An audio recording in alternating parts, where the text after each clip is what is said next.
So ఈరోజు video వచ్చేసరికి how to choose an optional. So మీకుండే బిగ్గెస్ట్ కన్ఫ్యూజన్స్ నుంచి ఈ బిగ్గెస్ట్ మన యూపీఎస్సీ ఆస్పిరెంట్స్కి అందరికీ ఉండే the biggest confusion how to choose an optional. So ఈ వీడియో వన్ స్టాప్ సొల్యూషన్ అనమాట. దీనికి చాలా రాగా మీ అంటే ఈ ఆప్షనల్ చూస్ చేసుకునే దాని మీద 90% నేను చూసింది అయితే ఓన్లీ మిస్లీడింగ్ ఎక్కువ జరిగింది అనమాట. సో అలా కాకుండా కొంతమంది ఏంటంటే మిస్గైడెన్స్ చేసేస్తారనమాట. ఎలా అంటే ఇది తీసేసుకో, ఇది ఆ టాపర్కి వర్కౌట్ అయింది, ఇది ఈ టాపర్కి వర్కౌట్ అయింది, లేదంటే ఇట్లా ఇది ఇది అయితే ఈజీగా ఉండిద్ది. సో కొంతమంది మార్కెటింగ్ ఇది తీసేసుకో అయిపోయింది, ఇలా చాలా మాటలు ఉంటాయి యూజువల్గా బై సీనియర్స్ కానీ బై టీచర్స్ కానీ. సో ఎలా అయినా అలా కాకుండా అసలు ఆప్షనల్ చూస్ చేసుకోవడంలో ఒక చిన్న హెల్ప్ అయ్యిద్ది ఈ వీడియో మాత్రం. చాలా రాగా అసలు ఏమేమి ఆబ్జెక్టివ్స్ కావాలి, ఏమేమి ఎలిమెంట్స్ కావాలనేది నేను ఈరోజు చెప్తాను. సో ఫస్ట్ ఈ యూపీఎస్సీ ఎలా అంటే, యూపీఎస్సీలో ఆప్షనల్ ఎలా అంటే, యూపీఎస్సీ మన లైఫ్ అయితే చూసింగ్ అన్ ఆప్షనల్ అనేది ఒక లైఫ్ పార్ట్నర్ టైప్ అనమాట. సో నువ్వు లైఫ్ పార్ట్నర్ని ఎంత బాగా చూస్ చేసుకుంటావో నీ లైఫ్ అంత బాగుండిద్ది. ఇక్కడ ఆప్షనల్ చూస్ చేసుకోవడంలో కూడా నువ్వు ఆప్షనల్ బాగా చూస్ చేసుకుంటే నీ లైఫ్ నీ యూపీఎస్సీ ప్రిపరేషన్ అంత బాగుంటుంది అనమాట. So that's how it works. So choosing an optional is the biggest one. ఎందుకంటే ఆప్షనల్ ఫర్ 500 మార్క్స్ ఉండిద్ది మెయిన్స్లో. So it decides your fate. So నీ మార్క్స్, నీ మెయిన్స్ మార్క్స్ అన్నీ డిసైడ్ చేసేది ఆప్షనల్. సో అలాంటి ఆప్షనల్ని చూస్ చేసుకోవడంలో చాలా జాగ్రత్తలు వహించాలి. అది ఎలా వహించాలి, ఏమేం చేయాలి అనేది ఈ వీడియోలో నేను చెప్తాను. పక్కగా మొత్తం చూడండి, ఇట్ హెల్ప్స్ ఖచ్చితంగా. ఓకే, సో ఇంపార్టెంట్ ఎలిమెంట్స్ ఏంటి? So time, background, books, faculty availability, interest, rapport. ఈ ర్యాపోకి 2 స్టార్స్ వేసాను ఎందుకంటే నేను ఆల్రెడీ చెప్పాను కదా. సో చూసింగ్ అన్ ఆప్షనల్ ఎలా అంటే చూసింగ్ ఎ లైఫ్ పార్ట్నర్. మీరు మీ లైఫ్ పార్ట్నర్ని ఎలా చూస్ చేసుకోవడంలో ఇంపార్టెన్స్ని ఇస్తారో అలా ఆప్షనల్ని కూడా చూస్ చేసుకోవడంలో ఇంపార్టెన్స్ ఇవ్వాల్సిందే, లేకపోతే అది అవ్వదు. అంటే మీ ప్రిపరేషన్ అనేది అప్ అండ్ డౌన్స్గా ఉంటుంది. సో ఈ important elements time, background, books and faculties availability, interest, rapport. So ఇవి మెయిన్ ఆబ్జెక్టివ్స్, మెయిన్ ఎలిమెంట్స్. దీన్ని ఇంకా బ్రీఫ్గా మళ్ళీ ఒక 18 ఎలిమెంట్స్ చెప్తాను. దాన్ని పరంగా మీరు ఫాలో అయితే విల్ గెట్, అంటే మీరు గుడ్ చూసింగ్ అనేది ఆప్షనల్లో చేసుకోవచ్చు. ఓకేనా? ఫస్ట్ అసలు ఈ ఆప్షనల్ ఎన్ని ఉంటాయి? సో యూపీఎస్సీ వాడు అఫీషియల్గా 48 ఆప్షనల్స్ ఇస్తాడు. అది ఎలా అంటే 25 వచ్చేసరికి ఆప్షనల్ సబ్జెక్ట్స్ ఉంటాయి. ఆంథ్రపాలజీ కానీ, అకౌంటింగ్ కానీ, ఫిజిక్స్ కానీ, బయాలజీ కానీ, ఎక్సెట్రా. సో నెక్స్ట్ వచ్చేసి 23 లిటరేచర్. ఈ లిటరేచర్ కూడా ఈ 22 అంటే మన అఫీషియల్ లాంగ్వేజెస్ ఉంటాయి కదా. కాన్స్టిట్యూషన్ ప్రకారం అఫీషియల్ లాంగ్వేజెస్ ఏ షెడ్యూల్లో కింద కామెంట్ చేయండి. 22 + 1 ఏమో ఇంగ్లీష్ అనమాట. సో ఇవి లిటరేచర్స్. ఇలా 23, ఇలా 48 ఆప్షనల్స్ అనేవి మన యూపీఎస్సీలో ఉంటాయి. ఓకే, ఇవన్నీ నేను కింద డిస్క్రిప్షన్లో పెడతాను. ఒకసారి you take a screenshot, లేదంటే యూ కెన్ గూగుల్.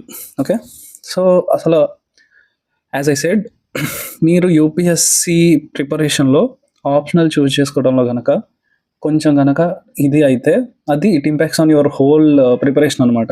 సో ఎప్పుడు ఆప్షనల్ చూసింగ్లో no hurry, take your own time. చాలా స్లోగా, చాలా నిదానంగా డిసిషన్ తీసుకోండి. ఓకేనా? అది ఎప్పటి నుంచి అయినా మీరు ఏ టైంలో తీసుకోవాలో కూడా విల్ డిస్కస్. ఓకేనా? తర్వాత PYQs, background, next life part చెప్పాను కదా. సో లైఫ్ పార్ట్నర్ లాగా ఈ ఆప్షనల్ కూడా చూస్ చేసుకోవడానికి చాలా జాగ్రత్తలు వహించాలి. And we don't need any PhD. అంటే నేను చాలామందిని చూశాను అనమాట, ఆ ఆప్షనల్ పట్టుకొని తెగ చదివేస్తారు. అరే at the end it's marks oriented only. So you don't need any PhD in that. Okay, so నువ్వు పిహెచ్డి చేసేసి ఏదో చేద్దాం అనుకోవడం నీ భ్రమ. సో అలా కాకుండా స్లో అండ్ స్టడీగా చాలా నిదానంగా తీసుకోవాల్సిన డిసిషన్ అనమాట. అండ్ నీకు సబ్జెక్ట్ కూడా అంత అవసరం లేదు. వాడెవడో పిహెచ్డి చూడడు నీకు. సో జస్ట్ నువ్వు వాడికి కావాల్సిన పాయింట్స్ని ఇంక్లూడ్ చేసావా లేదా అనేదే చూస్తాడు కదా. సో ఇవేంటి? సో నేను దాన్ని మొత్తం 18 ఎలిమెంట్స్గా, సో బ్రహ్మాస్త్ర ఫర్ ఆప్షనల్గా తీసాను అనమాట. అది ఎలాగా? ఫస్ట్ మీకు ఆల్రెడీ నేను చెప్పాను, ఆప్షనల్ లిస్ట్ ఎదురు పెట్టుకోండి.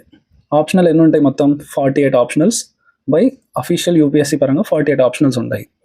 సో అలా చేసిన తర్వాత మీకు కొన్ని అనిపిస్తాయి. సో ఫస్ట్ ఈ ఎలిమెంట్స్ని 1 by 1 ఫాలో అవుతూ మీరు ఆప్షనల్ చూసింగ్ అనేది చేసుకుంటే will get the HD clarity. 4K కాదు 8Kలో కూడా మీకు ఆన్సర్ దొరకవచ్చు. సో దాని పరంగా చూడండి. ఫస్ట్ ఆప్షనల్ లిస్ట్, ఒక ఆప్షనల్ లిస్ట్ పెట్టుకోండి.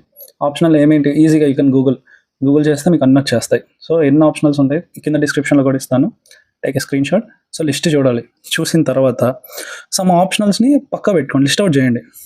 సో లిస్ట్ అవుట్ చేయి ఎలా అంటే ఒక లిస్ట్ ప్రిపేర్ చేసుకోండి. ఫర్ ఎగ్జాంపుల్ మార్కెట్లో ఎక్కువగా ఉంది ఆంథ్రోపాలజీ అని, ఆంథ్రోపాలజీ ఎక్కువ తీసుకుంటారు. కొంతమంది పిఎస్ఐఆర్ ఎక్కువ కొంతమంది సోషియాలజీ ఎక్కువ తీసుకుంటారు. సో టాప్ 3లో ఇవే ఉంటాయి కాబట్టి, అండ్ పబ్లిక్ అడ్మినిస్ట్రేషన్. సో ఇలాంటివి అండ్ మీ ఫేవరెట్ కొన్ని ఉంటాయి, ఓకేనా? అలాంటివి ఒక లిస్ట్ తయారు చేసి పెట్టుకోండి. అండ్ మినిమం ఒక 1 మంత్ అయినా, 1 మంత్ కాకపోయినా కనీసం 2-3 వీక్స్ అన్నా మీరు ఆ టైం తీసుకోవాల్సిందే. ఒక రౌండ్ ఆఫ్ ఆల్ ఆప్షనల్స్ని ఒక రౌండ్ వేయండి. ఖచ్చితంగా ఒక ఆప్షనల్ అన్నిటిని ప్రతిదీ చూడండి, ఏది మనకు వర్కౌట్ అవుతుంది, ఏది మనకి ఇదవుతుంది. And getting PYQs. సో మీరు ఏ ఆప్షనల్ కొట్టినా సరే, ఆంథ్రోపాలజీ ఆప్షనల్ పీవైక్యూస్ అని పెడితే will get lot of information.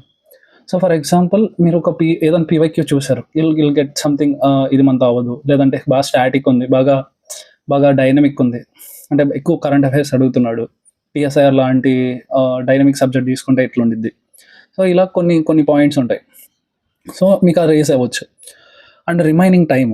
So ఈ రిమైనింగ్ టైం ఏంటంటే, వాట్ ఈస్ దిస్ రిమైనింగ్ అంటే మీకు ప్రిపరేషన్కి తగ్గే టైం ఉండిద్దా లేదా? లైక్ నాకు తెలిసిన ఒక అన్నయ్య ఆప్షనల్ వెటనరీ అనమాట, ఎందుకంటే ఆయన వెటనరీ డాక్టర్ సంథింగ్. సో ఆయన వెటనరీ ఆప్షనల్ తీసుకున్నాడు. వెటనరీ ఆప్షనల్ కంప్లీట్ చేయడానికి it takes 6 months. 6 months seriously ఒక ఆప్షనల్ కంప్లీట్ చేయడానికి, ఓన్లీ కంప్లీషన్కే. మళ్ళీ దాని రివిజను, దాని నోట్స్ మేకింగ్, ఇవంతా ఇంకో పెద్ద ప్రాసెస్ అనమాట, ఓకేనా? సో ఈ తప్పు అయితే మీరు చేసుకోవద్దు.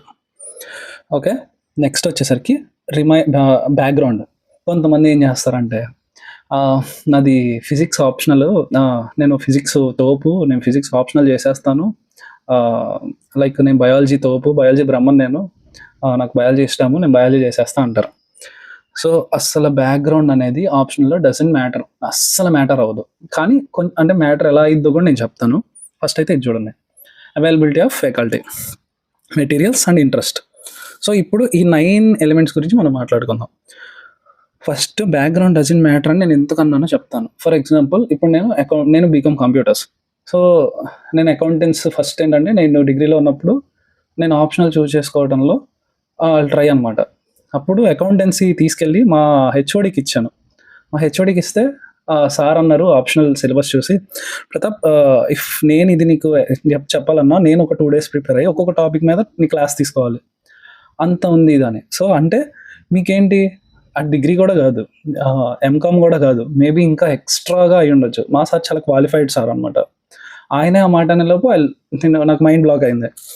సో అవైలబిలిటీ ఆఫ్ ఫ్యాకల్టీ, ఇప్పుడు కొంతమంది ఫిజిక్స్ బయాలజీస్ లేదంటే వెటనరీ ఇట్లా అంటారు, ఇవంటే చాలా రేర్ అనమాట. ఇప్పుడు మీకు అవైలబిలిటీ ఆఫ్ ఫ్యాకల్టీ, ఇప్పుడు మీరు ఆన్సర్ రైటింగ్ రాశారు, లేదు ఒక డౌట్ వచ్చింది, ఎవరిని వెళ్ళి అడుగుతారు? అవైలబిలిటీ ఆఫ్ ఫ్యాకల్టీ లేనప్పుడు మీరు ఆప్షనల్ చూస్ చేసుకొని మీరు కొంచెం ఇబ్బంది పడతారు అనమాట. So availability of faculty, material అనేది చాలా చూసుకోవాలి. And me interest. సో ఇవన్నీ రిలేటెడ్ అనమాట, background, availability of faculty, availability of materials, interest, ఇవి మ్యాటర్. ఖచ్చితంగా మీకు బ్యాక్గ్రౌండ్లో మీకు ఆ సబ్జెక్ట్ అవైలబిలిటీ, సబ్జెక్ట్ మీకు బాగా ఇంట్రెస్ట్ అని చెప్పి, అంటే మీ బ్యాక్గ్రౌండ్లో మీకు ఒక సబ్జెక్ట్ ఇంట్రెస్ట్ ఉంది. సో ఇంట్రెస్ట్ ఉన్నంత మాత్రాన మీకు ఫ్యాకల్టీ అవైలబుల్ ఉండాలని లేదు, మెటీరియల్స్ దొరుకుతాయని కూడా లేదు. So it takes a lot of time. మీరు మళ్ళీ రివిజన్స్ అంటే మీరే ఓన్గా చేసుకోవాలి. సో మీకు అంత టైం ఉండదు. సో చూసింగ్ అన్ ఆప్షనల్లో ఈ తప్పు అస్సలు చేయొద్దు, ఓకేనా? సో ఒక ఆప్షనల్ ఇప్పుడు మీకు అర్థమైంది కదా, ఈ 9తో ఫస్ట్ ముందుకెళ్ళండి. ఈ 9 చూసుకున్న తర్వాత ఒకటి పిక్ చేసుకోండి, ఏదో ఒకటి సమ్ ర్యాండమ్గా మీకు ఇది బాగా ఇంట్రెస్ట్ అనిపించింది. ఫర్ ఎగ్జాంపుల్ నేను ఫస్ట్ పిఎస్ఐఆర్ తీసుకున్నాను. ఫస్ట్ పిఎస్ఐఆర్ తీసుకున్న తర్వాత నేను దానిలో చాలా అనాలిసిస్ చేశాను.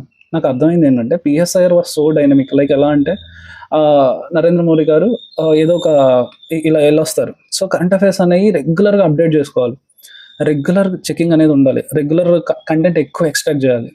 సో ఇవంతా నాకు తలనొప్పి అనిపించింది. So I'm so interested with international relations and PSIR. So కొంతమంది చేసే తప్పు ఏంటంటే, పిఎస్ఐఆర్లో ఏదో ఒక 70%, 80% పాలిటీ చదివేస్తాం కదా, సో పాలిటీలో కవర్ అయిపోయింది అని పిచ్చి ఇదితో వస్తారనమాట. సో అదంతా మిత్ యాక్చువల్లీ. అంటే మీకు పాలిటీ కొంచెం కలిసిద్ది, కానీ political science was so deferred with polity. So ఈ డిఫరెన్స్ మీరు తెలుసుకోవాలి. ఆఫ్టర్ దట్ ఎక్స్పీరియన్స్ నేను ఐ చేంజ్ మై ఆప్షనల్ అనమాట.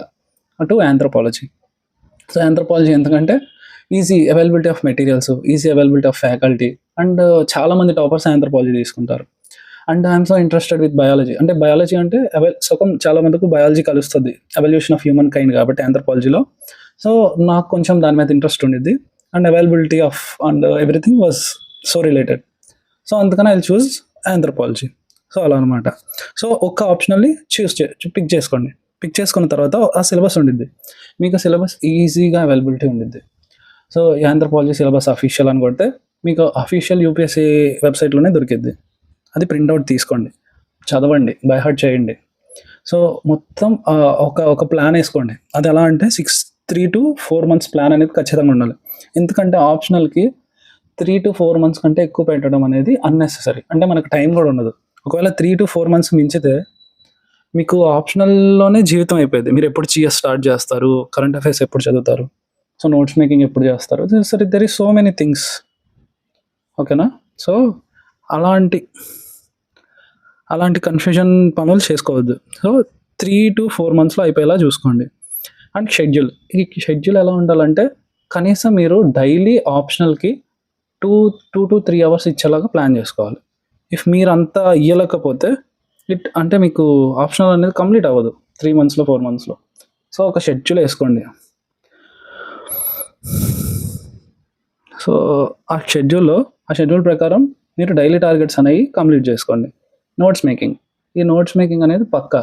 సో కొంతమంది ఏం చేస్తారంటే ఆ టాపర్ది ఉంది కదా, ఈ టాపర్ది ఉంది కదా, అక్షన్ చేయండి సార్, ఇది డిమెన్సిఫైడ్ ఉంది కదా, మళ్ళీ మనం ఏం రాస్తాం అనేది పెట్టుకోవద్దు. ఎందుకంటే మనం మెయిన్స్ ఎగ్జామ్ కూర్చొని చేయాల్సింది ఏంటి, రాయడమే. సో నువ్వు ఇక్కడే నోట్స్ ప్రిపేర్ చేయడానికి బద్ధకం అయితే సో నీకు అది ఇబ్బంది అయ్యింది. లేదు, you do smart work, some topper నుంచి ఒక నోట్స్ తీసుకొని దాని నుంచి నువ్వు అక్కడే చిన్న నోట్స్ చేసుకున్నా okay. So it's up to you, how smart are you, how lazy you, లేదంటే అంటే నువ్వు ఎలా టైంని దాన్ని అంటే నోట్స్ని యూటిలైజ్ చేసుకుంటావు అనేది it's depends upon you only. ఓకేనా? Next daily practice. కనీసం నేనైతే ఆప్షనల్ ఫస్ట్లో స్టార్ట్ చేసినప్పుడు కనీసం ఆన్సర్ రైటింగ్ ఒక్కటైనా రాసేవాడిని. ఇప్పుడు అంటే ఆ రోజులు పోయాయి. యాక్చువల్లీ నాకు ఫిజికల్లీ కొంచెం హ్యాండ్ పెయిన్ అవ్వడం వల్ల ఇట్ బిన్ ఇయర్.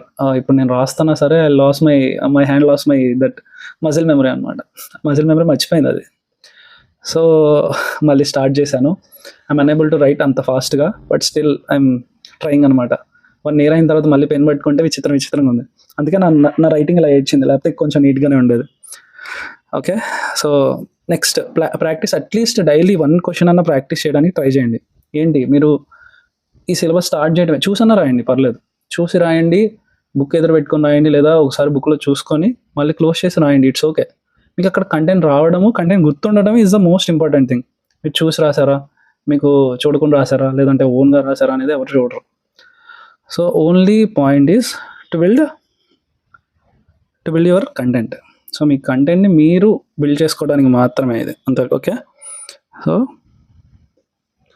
సారీ, కొంచెం ఈ మొబైల్ అనేది షేక్ అవుతుంది, నేను కొంచెం కింద పెట్టుకొని చేయడం వల్ల. అదొక్కటి కొంచెం చూసుకోండి. Sorry for the interruption. Next, so optional అనేది వితిన్ 3-4 monthsలో కంప్లీట్ అయ్యేలాగే చూసుకోండి. ఎందుకంటే ఆప్షనల్కి అంతకు మించి టైం పెడితే it's waste of time, waste of preparation. So అట్లా అస్సలు చేసుకోవద్దు. Okay, next revision weekly and monthly. For example, ఇప్పుడు నేను ఆన్సర్ రైటింగ్ మీకు ఆల్రెడీ చెప్పాను, ఫిజికల్ డ్యామేజ్ వల్ల నేను 1 yearగా నేను ఆంథ్రోపాలజీ పట్టుకోవాలి. ఇప్పుడు నేను పట్టుకున్నానంటే నాకు మళ్ళీ ఫ్రెష్గానే కనిపిస్తుంది, ఫ్రెష్గానే వినిపిస్తుంది. ఎందుకంటే ఆంథ్రోపాలజీ సబ్జెక్ట్ ఇట్ సెల్ఫ్ అలాగే ఉండిద్ది. ఏదో కొన్ని బేసిక్స్ గుర్తుంటాయి కానీ అంత కంటెంట్ గుర్తుండదు. అది ఏ సబ్జెక్ట్ అయినా అంతే ఉండదు. ఒక 1 week 2 weeks తర్వాత రివిజన్ పడకపోతే అంతే. సో ఇట్స్ ఓకే, మళ్ళీ మీరు స్టార్ట్ చేయడంలో తప్పులేదు, స్టార్ట్ చేసుకోండి. కానీ revision was the most important. Revision is always key. మీరు రివిజన్ ఎన్నిసార్లు చేసుకుంటే ఆ రివిజన్ మిమ్మల్ని అన్నిసార్లు కాపాడిద్ది. సో ఫర్ ఎగ్జాంపుల్, ఈ రివిజను ఇవన్నీ నేను ఎందుకు చెప్తున్నాను, 3 monthsలోనే చేసుకోండి, లేదంటే ఈజీగా పెట్టుకోండి అని. ఫర్ ఎగ్జాంపుల్, ఇఫ్ మనం ప్రిలిమ్స్ క్లియర్ చేసేసాం అనుకున్నాం, సో ప్రిలిమ్స్ క్లియర్ చేసేస్తే మనకి అప్రాక్సీ 90 to 100 days ఉంటాయి ఫర్ మెయిన్స్, అవునా కదా? ఈ మీరు ఫర్ ఎగ్జాంపుల్ పెద్ద ఆప్షనల్ అనుకోండి, ఫిజిక్సో లేదంటే మా ఫ్రెండ్ తీసుకున్నట్లు వెటనరీయో, సో ఇలాంటివి తీసుకుంటే మీకు అక్కడ టైం ఎక్కడ ఉండిద్ది? అంటే అట్లీస్ట్ మీరు ఈ ప్రిలిమ్స్ నుంచి మెయిన్స్కి వెళ్ళే గ్యాప్లో మీరు 3 times రివిజన్ చేసుకొని 3 మంత్స్‌లో 3 టైమ్స్ రివిజన్ చేసుకోవాలంటే మీరు ఎంత తరువుగా ఉండాలి దానిలో. సో, ఇలా సో మెనీ అంటే ఇలా ఈ ఈ 90 డేస్‌లో మీరు ఆప్షనల్స్ కవర్ చేసుకొని జీఎస్ 1, 2, 3 పీవైక్యూస్ చూసుకొని ఆన్సర్ రైటింగ్ ప్రాక్టీస్ చేసి 7-8 మినిట్స్‌లో ఒక క్వెషన్ రాసి there is so many things. So, మీరు వీటన్నిటిని మేనేజ్ చేయాలంటే it takes a lot of time కదా! సో, అలా కాకుండా ఇఫ్ మీకు నచ్చింది, మీకు ఈజీగా అయిపోయేది ఆప్షనల్ ఒకటి చూజ్ చేసుకున్నారనుకోండి, మీకు ఎట్లుండిద్ది? ఈజీగా మీ పని ఈజీ అయిపోయిద్ది. సో, ఈజీ అయిపోగానే ఇట్స్ ఓకే టు అంటే మీకు కూడా పెద్ద బర్డెన్ అనిపించదు. సో, ఇలా మీ ఆప్షనల్ చూసింగ్ అనేది ఈ 18 ఎలిమెంట్స్ పరంగా ఈ బ్రహ్మాస్త్ర ఫర్ ఆప్షనల్ అనే ఎలిమెంట్స్‌తో మీరు గనక చెక్ చేసుకుంటే ఇట్ విల్ చాలా హెల్ప్ అయ్యిద్ది. ట్రస్ట్ మీ, ఇలా చూజ్ చేసుకున్న తర్వాత మీరు ఎప్పుడు రిగ్రెట్ అవ్వరు. సో, ఖచ్చితంగా చాలా హెల్ప్ అయ్యిద్ది. అండ్ ఈ వీడియో ఎలా ఉందో కామెంట్ చేయండి. ఓకేనా? ఇంకా ఇంకా ఇంకా దీనికి మించి ఇంకా ఆప్షనల్ చూసింగ్‌లో ఏం ఎలిమెంట్స్ లేవు. నాకు తెలిసి కొంచెం సీనియర్స్ ఆల్రెడీ ఆప్షనల్ మార్చుకున్న వాళ్ళు గానీ, లేదంటే ఆప్షనల్ చేంజ్ చేసుకున్న వాళ్ళు గానీ, ఇవన్నీ వాళ్ళకి బాగా ఎక్స్‌పీరియన్స్ అయ్యి ఉంటాయి. సో, మీ ఎక్స్‌పీరియన్స్ ఆప్షనల్‌లో ఏంటో చెప్పండి. మీ ఆప్షనల్ ఏమేమి చూజ్ చేసుకున్నారో కింద కామెంట్ చేయండి. అండ్ ఈ వీడియో ఎలా ఉందో గూడా చెప్తే అంటే కొంచెం ఎంకరేజ్‌మెంట్ అనమాట నాకు. సో, ఓకే, పీపుల్ చూస్తున్నారు, మన నీడ్ ఉంది. సో, నాకున్న టైంలో I will try to guide you. కలిసిపోదాం అందరం వెళ్ళేటప్పుడు. Okay. So, thank you all. Thank you.